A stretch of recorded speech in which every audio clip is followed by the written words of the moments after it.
Hello and welcome to Drive-In Double Feature Podcast. I'm Nathan, I'm Ryan. and this is the podcast where we talk about 2 movies a week, every Tuesday and Thursday. But before we get into this week's episode, be sure to check out our Patreon over at patreon.com/Drive-In Double Feature Podcast. You know, Ryan, if you go over there, you just for $5 a month, you help support the channel, and then you get free bonus conversations and stuff like that. All right. Oh, I didn't know that. Yeah, I know. I'm just letting you know. So maybe, subscribe to it. You get some fun conversations that feature yourself. That sound like I fun? It's well, fun. I did. I already gave you my last $5 though, Nathan. You know Oh, that. that's well, when you get another five, be sure to give it to me. I'll take it. I'll But still take it yeah, instead of I'm gonna subscribing. yeah. I'm gonna hold you up and I'll take the $5 and I'll sign up with your email, make you a password, get you a Patreon and subscribe for you. But let's get into this week's movie. It is the Bonnie Parker story from 1958, directed by William Whitney, who we've covered multiple times before on the channel. If you remember, we did a movie Aw. called I Escaped from Devil's Island. We did Oh wait. Oh, that's the Jim Brown movie. Yep. We did that for Jim Brown Week when we did that. And then probably one of the ones that stuck with me the longest, The Cool and the Crazy. That's him as Okay. well. Yeah. So William Whitney is like a He kind of made a one good movie, he made which I one. won't tell you which one. Yeah. Well, if you look at his filmography on Letterboxd, he made a ton of movies. Can we just So do that for many. the episode? We just scroll through Letterboxd. Yeah, we just like just read all of his movies. He did a bunch of Dick Tracy movies, but not the good one. Uh, but Yeah, the but yeah, cartoon show. the cartoon show. But yeah, so he's a very interesting director. And to be honest with you, I kind of forgot he even directed this movie. I have a list of movies that I just add to all the time of movies I want to cover. I like the poster for this one. So that's why it got picked today. That's my favorite way to choose a movie. And then It find out all the all info makes later. sense now. Yeah. No need to vet when the poster looks this good. That's the thing. That's the Corman touch because this is an American International Picture movie where he sold you on just the poster alone and got you in that seat to watch It's like, oh my an God, uneventful it's like movie. it's like, oh my God, there's women in this movie. That woman has a gun. Oh my God, I gotta see this. Yeah, no. And here we are now talking about this movie, and like I'm like one of three people that have seen this movie, including you. Me, you, and Tarantino have seen this movie now. I Mhm. just gotta say, okay, like it's what's the deal? Like he said this movie is a masterpiece. Yeah, yeah. That's not me even being hyperbolic. That's like He said that. Yeah. he he said, quote, this was a masterpiece. Hmm. And I'm just but I mean he loved Escape from Devil Island, and I don't think either one of us liked that movie. Yeah, I don't remember And liking that. No. I mean we did like Cool and the Crazy. I will give them that, but Hmm. because after I watched it, I went and I was like, okay, let me like look up a little bit about this movie, and it's just like Quentin Tarantino loves Bonnie Parker story, and I'm just like, oh, okay, like Yeah, he watches so much garbage that like he watches this and he's just like, this is a revelation. Because like okay, this movie's not garbage, but like no, it's not. I at least thought it was okay. But I imagine if you watch so many bad movies, you watch this, you might think like, wow, that's a masterpiece. Because I guess. it has a few moments in it that I was like, oh, I think this is interesting, which we'll get into. Not enough of that though. It is a Corman movie. I mean, I don't think he really had that many ties to it, but it's 79 minutes, and I feel like movies from American International Pictures that range from 70 to 80 minutes are very plotless. Like I think about Teenage Caveman, that kind of stuff, where it's like it's short, but That movie was barely over an hour from what I remember. It was like yeah, just under 70 minutes, and it like that one felt like it was took forever. exactly, yeah. Where this one, it has a lot of parts that meander and don't really do anything. But so Bonnie Parker story, you already have Bonnie's in the name on the poster. It's a girl with a Tommy gun. So it's definitely a play on Bonnie and Clyde, which that movie had not come out yet. But of course, it's like a 30s like bank Well, robber according to movie. Tarantino, this movie's better than that one. That is a if he really said that to me, I would have to call him a liar. That is so wrong. The Bonnie and Clyde movie with Warren Beatty is it's a classic. That's a great Yeah. movie. No, Um, I don't know if he said that or not, but I'm just like I wouldn't be surprised if I, he I am thinks that. I'm curious if he says that because he just says a lot of wild opinions like that. It I would know. not shock me if he said that. No, it wouldn't. But yeah, I guess this movie opens up with Bonnie Parker, and she's got a guy coming for her, but she is at a diner and she just hates working at the diner. She's just like, oh, I can't wait to get out of here. But I guess she's connected. She's married to a convicted felon who's in Yeah. prison, and that's like completely ruined her career prospects. But she's a bad girl. She likes to live on the wild side. So this man comes in talking about But she doesn't Robin. put up with no BS either. Oh no, she is strong. She's a strong lady. Um, and she meets up with this man to go on a robbing and killing spree, and she loves it to death. I will say one thing I kind of liked. I do like Dorothy Provine in this role. I think she plays it well for the 50s of this like strong woman that really doesn't take anything. Very in your face. He's probably the best part about the movie. I mean, I Hmm. thought her performance was good. Hmm. She has she's not a helpless individual, and you can tell she's got like a little bit of edge to her. And, she at the same time, she's like a pretty sad character or what, I think, Hmm. like where it's just kind of Yeah. like life is kind of like just beating her up for like most of her life to where she's gotten to this point where she's like, well, now I have to be like this tough girl. I got to be like this person that Hmm. doesn't trust anybody because I was going to say that guy, but he's literally called Guy in this movie, Yes. Yeah. which is supposed to be Clyde, but they call him Guy. Close enough. Did they say why? Like they did that? I couldn't see it anywhere. I guess I'm sure that somebody somewhere says why they did that. Maybe they just didn't want to make the connection. I don't know. Maybe they're like they had like the rights to Bonnie's story, but not Clyde or something. Yeah, so they had to change things around. Uh, they Clyde was too much of a wimp because I guess you learn that Clyde had like his big toe cut off, and I guess he walked with a hobble. I guess that's a fact. He was impotent. They didn't want to include any of that. Guy, he's a likable dude, right? Totally great character. Yeah. Mhm. No. No, But no, yeah, no, no. no. I'm just kidding. Uh, Uh, but yeah, well, yeah, because he basically just like strong arms himself to like Bonnie, like basically being like, I'm not taking no for an answer here. And yeah. then she just kind of like how much of a bad boy he is, and then they kind of go on like this chaotic spree where like they just go into like a soda shop or whatever. But they kept saying it's the 30s, but all the like the stuff in there like totally from the 50s. Oh yeah, yeah, definitely not like 30s. They play like 30s jazzy music and like they drive cars, but like yeah, the soda shop or whatever. Which did you notice who ran the bar? Oh yeah, it was David Hasselhoff. John Mitchum. Yeah. All right. Yeah, who's That was my now second in guess. who is now entered into my to most watched actors of the year next to like all the people that are in the Gamera movies. Yeah. But yeah, I thought that was interesting. But yeah, so they rob a few places. She kills a cop. There was one moment that I liked that I thought was pretty good. Was they rob a gas station. The guy who's pumping their gas, and they're just like making out. And he's like, "May I check your oil?" And they're like, "Yeah, whatever." He lifts the hood, checks the oil, drops the hood, and they're both standing up and have guns pointed at him. I was like, okay, that's a fun transition. I like that.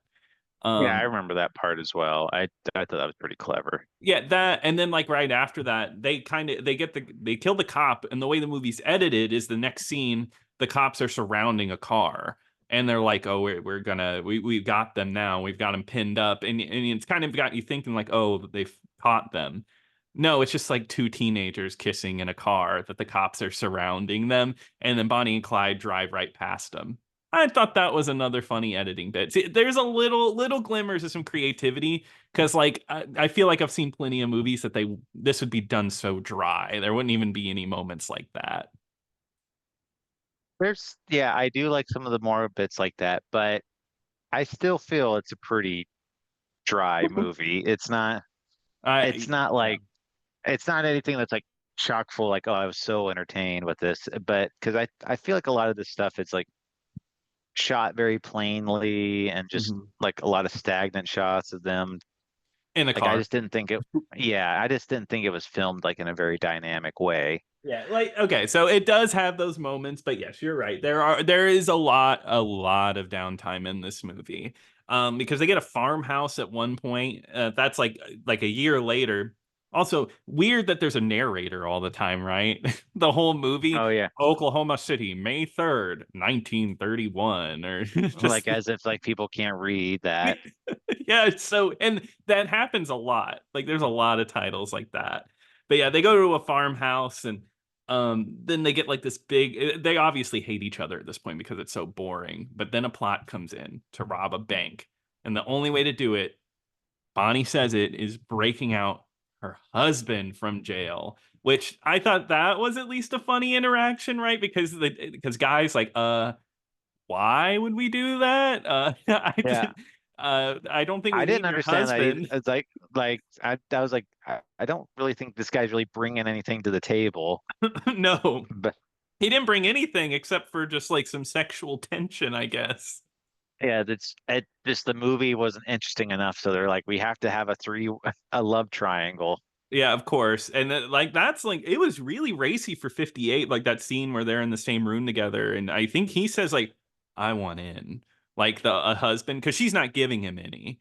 And I don't know, they're like really close. He says, like, I want in, like implying like I want to have sex right now. And she completely refuses it though. I forget she's Yeah, like, we're married but not together or something goofy like that. yeah. Remember Bonnie, Clyde, and Duke? Yeah, they That all. famous love triangle. Oh yeah, yeah, I love that love triangle. Bring it in my fan fiction, my Bonnie and Clyde fan fiction. They somebody has like a crossover between the Bonnie Parker and the Bonnie and Clyde movie. Oh my God, if somebody did that, I would have to know. That is such a weird like connection to make. Yeah, Bonnie Parker fan fiction, and then it's like 30. Like but written by the same person. You got Bonnie Parker going to all kinds of different movies. Duke from the Bonnie Parker story falls into a portal and then is taken to an alternate dimension where he meets Bonnie from Bonnie and Clyde, and he falls in love with her as well. And then Harry Potter shows up. Yeah, and a Yeah, Sonic character, my Sonic OC. of course. Yeah, the Sonic character is just a given. I don't know how we got there with with the Bonnie Parker story, but yeah. So like, it's a lot. There's not a crazy amount to say because, like I said, there's a lot of moments where it's just like the three of them riding in a car together and talking, and I'm just like, oh, come on, get to something interesting because their love triangle isn't really a love triangle because she doesn't really like either of them. There's actually one scene I really liked where a guy shows up who's an architect. It feels a little forced and it makes Oh Bonnie's yeah. character a little odd, but like where the architect's like actually treats her nicely and like shows her how to like he makes buildings because I think he says she's like, "Oh, so you work on buildings?" And then he's like, "Yeah," and she's like, "They're all the same though." And he's like, "No, no, my dear, no. They're not the same." It's like who Uh, thinks that? oh yeah, that was like the I forgot about that character. Like he's like the only person that treats her like decently, Yeah, and and then well, she's like, and then she like starts falling in love with him. yeah, that changes the whole the her whole character arc after that because she after that you can kind of tell she doesn't want to be in this anymore and she treats people a little nicely. Like when the kid shows up with the gun, takes their car keys and pretends to hold Oh them up. yeah. She's actually like able to be like nice to them and the two guys are like Kill. They don't say kill him, Like, but that's they're like kill the this old kid. Bonnie would have shot that kid dead in the street. He would have. She totally would have. But no, she was nice. And yeah, and I really think that the rest of the movie, I think the movie tries to set her up to be tragic. Like she was never loved until this point. Someone treated her well, and then she was already in too deep. She couldn't get out. Kind of, it's tragic, Ryan. I can't believe you wouldn't like this Shakespearean tragedy. I know, I was crying the whole time. Huh? You were I was just what? crying. I was You're just crying crying. the whole time. Oh, I know. Me too. Me too. As soon as I hit play, started crying. Yeah. I mean, honestly, after this point, it's like the three of them just on the run from cops because the cops get their tag, and there's a huge shootout at the end of the movie, which I was surprised how much action and like gunshot blanks were in this movie. I'm guessing it's very low budget. This movie just seemed very tiny budget. Um, Oh, I'm sure. I do want to say, like, I do notice like I like how um a little of a role that Guy or Clyde or whatever like plays in this movie, and it's just like he's like practically Bonnie's sidekick because like there's that scene at the campfire when it's like well, who made you in charge? Like, I did. I'm in charge of this gang now. Like, and she's holding a gun. yeah. No, and he just takes it too, right? Now I He like didn't that too. question it. No, because this is Bonnie Parker's story. What if Bonnie was like what if it was just Bonnie and no one else? Bonnie and her sidekick, right? I feel like that's the story we needed. Clyde and his girlfriend. That's how she's Bon remembered. Bonnie's boyfriend. Yeah, Bonnie's boyfriend. Yeah.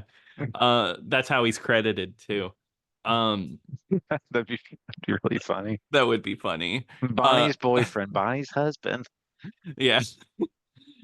So But do you think like anybody like Bonnie, like her family watched this movie and was just like, huh? Like, I never thought of that. I've never thought about the family that they left behind and if they like watched any of the movies. That's kind of yeah, wild. well, I mean, because I was like the thing, like, I mean, at least in the Bonnie and Clyde movie, she like they met up with her family, Yeah. and then they were just like disowned her and just like, yeah, it was nice seeing you, but don't ever come back here again, Do type you of think thing. they watched the movie?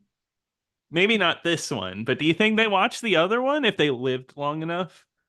But you think they watched Bonnie and Clyde, like that Yeah. one? Yeah. I I think they would have. Yeah, I do. Like Yeah. somebody from their family had to be alive to see that movie. Yeah, because the Titanic movie, A Night to Remember, they invited a bunch of people that were on the Titanic to watch that movie. Which is I read a Watch. whole thing about that. No, it's interesting because some people were like, "Oh yeah, that was great. It was just like what happened," but like some lady had like a breakdown while watching that movie, which I think is very understandable. Sure. Yeah. Uh, but yeah, no, the Bonnie Parker story. I don't really think there's anything more to say about this movie, is there? It's just kind of a bland, older exploitation movie. It's like in terms of exploitation movies go, it's okay, in Yeah, my opinion. yeah, It's nothing special, but it's not garbage. So I mean, like I kind of got like I I enjoyed the performances enough from Bonnie Parker that I was like, okay, like at least they got somebody with some talent in here. They got somebody that can at least act decently. hmm Um, but I would have really liked it if we could have gotten like a lot more interesting camera angles or hmm I even remember like I know you said there's like a score in here, but like I'm having trouble like even remembering moments where Oh, there even is a score no, no, no. Just because like when they're in like a building, sometimes there's a little bit of jazz, like when they go to the dance hall and dance together. but it's just like even like during all the action scenes, it's so quiet hmm and it's just there's no action. Like oh, there's like that one scene too where it's like the cops are in like this armored car and they're Oh like, we're gonna yeah. light you on fire, and they just because they she shoots a gas tank and throws some like rags on it and like I'm gonna light these rags on fire. I'm like, okay, no, please don't. And Yeah, but both the men are too scared to shoot the gas tank, so she has to do it herself. yeah, it's just, but again, like that just scenes like that where it's like it could be more interesting, but they shoot it in such a bland way, and it's just not even Hmm. like it just nothing like I would ever. It's nothing I would ever like remember too well. Yeah, it's not like a masterpiece, right? That's it. Oh No. wait, he said it. You know what?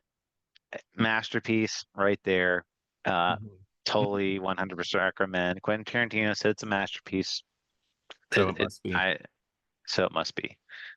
Yep, and I agree. High recommend for this masterpiece. But Ryan, what's up next? Well, Nathan, we are going to be talking about 1959's The Hound of the Baskerville, and that is free on YouTube and Tubi right now. Awesome. Well, I'm excited to watch that. And if you want to send us an email, you can email us at driveanddoubleFeaturePodcast@gmail.com. Be sure to check out our Patreon over at patreon.com/driveanddoubleFeaturePodcast. But until next time. Until next time.